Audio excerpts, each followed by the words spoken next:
Man, it was raining yesterday afternoon, so I went ahead and tore the head off of that original XT motor. And I was going to talk about something. I had mentioned normally I leave the kick indicator off of these because you really don't need it. If you see somebody using one of them, you know they're not really familiar with how that motor works. So to me, I always just leave it off. But it's a little window, and there's this little arm on the cam chain, or on the sprocket, that goes on the cam. So it's turning 1/2 speed of the motor.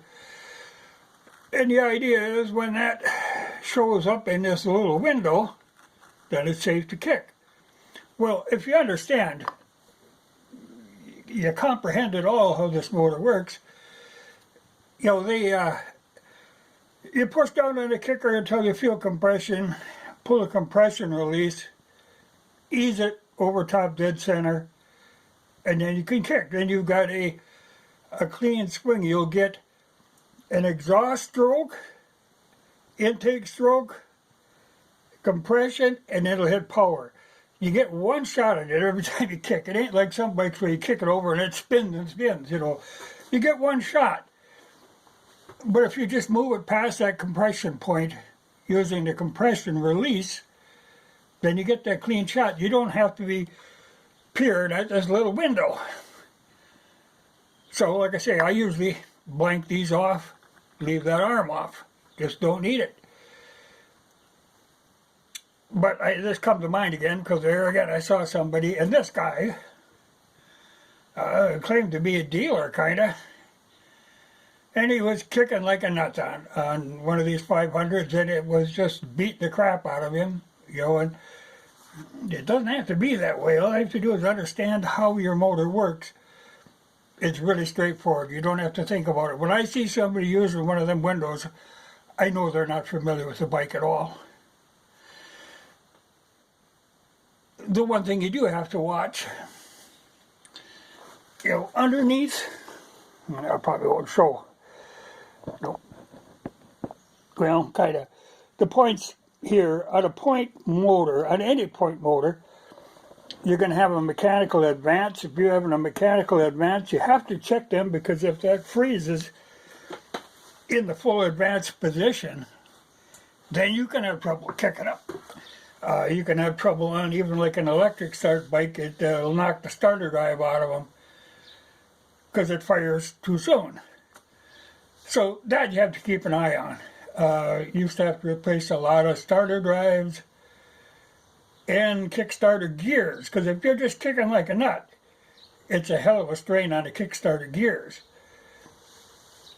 So that's just something to keep in mind if you have trouble with any point machine with a kickstarter or even an electric starter, and it's kicking back like that. Check that advance. Because when they're running, they're wide open most of the time, and eventually they can just stick wide open.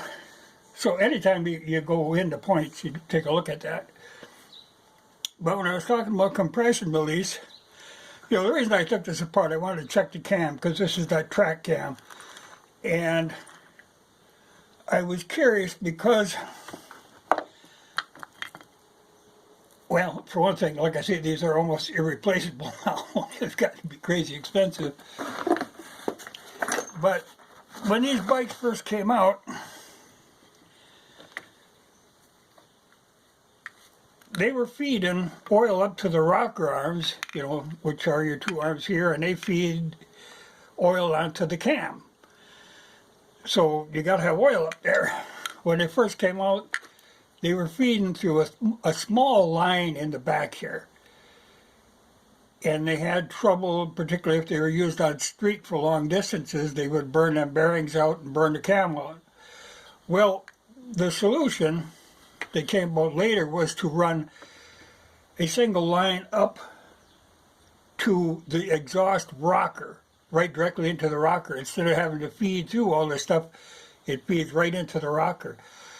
Well, This one I was running that single line on, and I was curious to see if it would actually lubricate decently, and it did. Normally on my bikes, I'll put the dual feed rocker arm oiler on, so it's pumping in directly into both of them. But the exhaust is the main one, if you can get good oil there. But the standard line is a very skinny steel line. You put a heavy full flow line on there and get oil up there, because that killed a lot of these, or made them really noisy.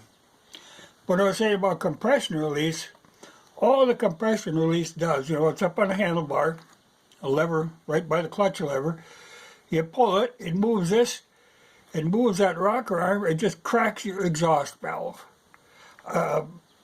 It's great, like say if you even flood the bike, you just pull that compression release, kick it over a few times, it kind of farts in the pipe, burns off the extra gas, gets a clean shot, and then you fire.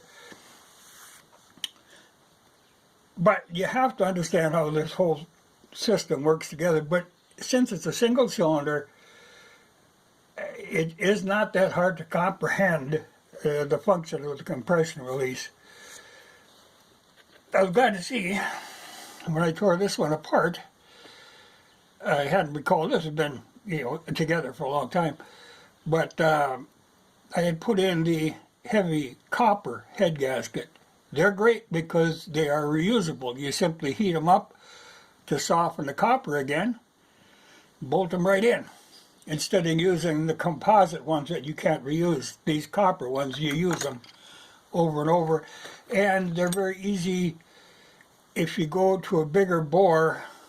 Like I've run some like 90 millimeter, the standard is 87. I've run bigger ones. You can actually take and grind this copper out, so that the head gasket isn't intruding into the cylinder. But I don't even know if you can get these. I haven't seen them anymore. Some of that stuff just disappears.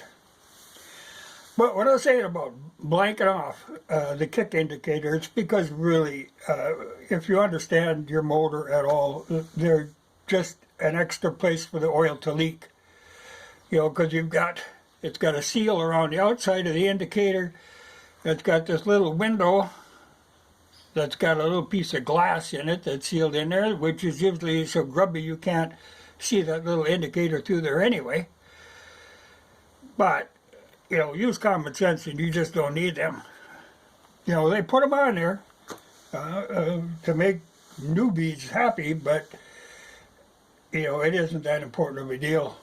You could start very easily without that kick indicator. That, like I say, it's just an extra place to leak oil.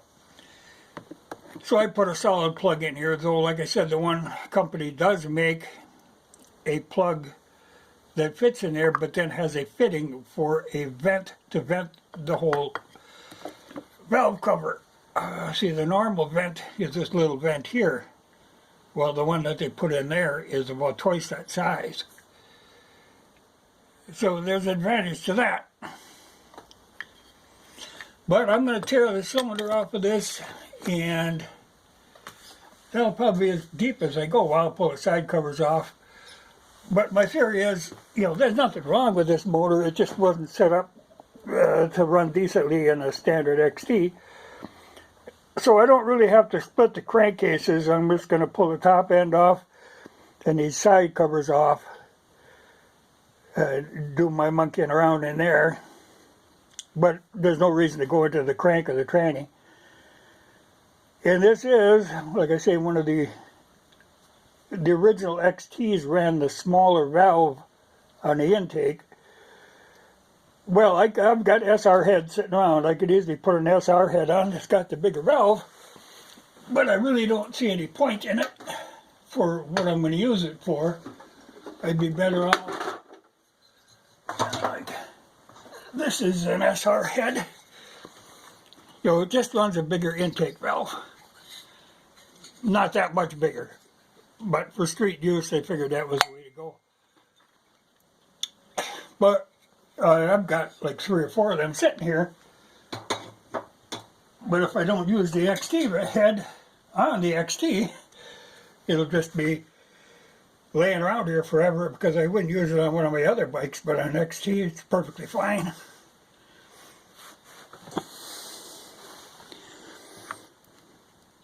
But I was glad to see that there isn't a lot of wear.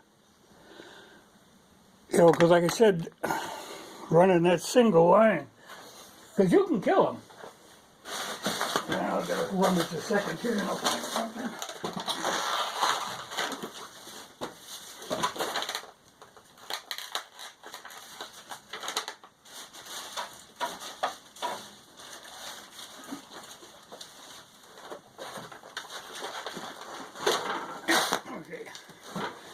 See, here is one of the lines that's designed to run into both rockers. But, you know, and then it simply goes on there. But I'm going to save this one because, there again, these used to be cheap. And now they're over $100. Silly. But for the other motor that I'm going to build, I'm saving all the high performance parts for that. And since this one worked, they'll stick on there. I might have been out of the camera there. Well, here, I'll show you again. This is what I was talking about. The dual feed goes on. But that performance stuff is getting to be a crazy price. Well, I guess that's getting to be that way on everything, though. Hard to find a bargain, but boy, it used to be parts for these were a bargain. But the main thing I wanted to mention, you know, was about that kick indicator, why I leave them off. It's not that I'm a he-man just pushing it through this, it's just that I know you don't need it. You know, you don't just approach something like that and just start kicking like a nut. You got to understand how it works.